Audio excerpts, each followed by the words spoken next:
আমি খুব ভালো ইমানদার না, তবে রিজিকের ব্যাপারে আমার ইমান যতটুকু মজবুত হয়েছে সেটা শুধুমাত্র ব্যবসা করার কারণেই হয়েছে। অন্য কোনো পেশায় থাকলে হয়তো বা রিজিকের ব্যাপারে আমার ইমান এতটুকু মজবুত হইতো না।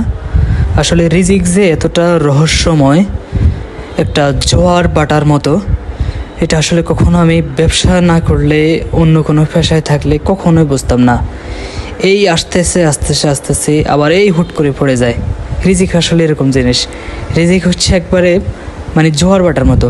মানে আমি ধরে নিচ্ছি যে একটা খাত থেকে আমার রিজিক আসবে, কিন্তু হুট করে সেখান থেকে না আসে, এমন একটা জায়গা থেকে রিজিক আসে যেটা একেবারে পুরো আনএক্সপেক্টেড। রিজিক আসলে এরকম, যা আমি আসলে ব্যবসা করার উচিলে বুঝছি।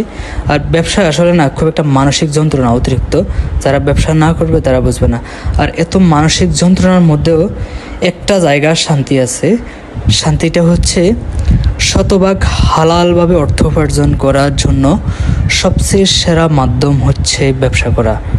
কারণ এখানে সম্পূর্ণ কন্ট্রোল আপনার হাতে থাকে। আপনি যদি চান যে আপনি হারাম কোনো কিছুতে যাইবেন না, আপনি কাউকে ধোঁকা দিবেন না, সম্পূর্ণ সত্যর পথে থাকবেন, তাহলে একমাত্র ব্যবসাটাই হচ্ছে সম্ভব। কারণ এখানে সম্পূর্ণ কন্ট্রোল আপনার হাতে থাকে, আপনার সম্পূর্ণ ক্ষমতা আপনার হাতে থাকে। তাই আসলে ব্যবসা হচ্ছে মানে সম্পূর্ণ হালাল উপার্জনের জন্য সবচেয়ে সেরা মাধ্যম ব্যবসা করা।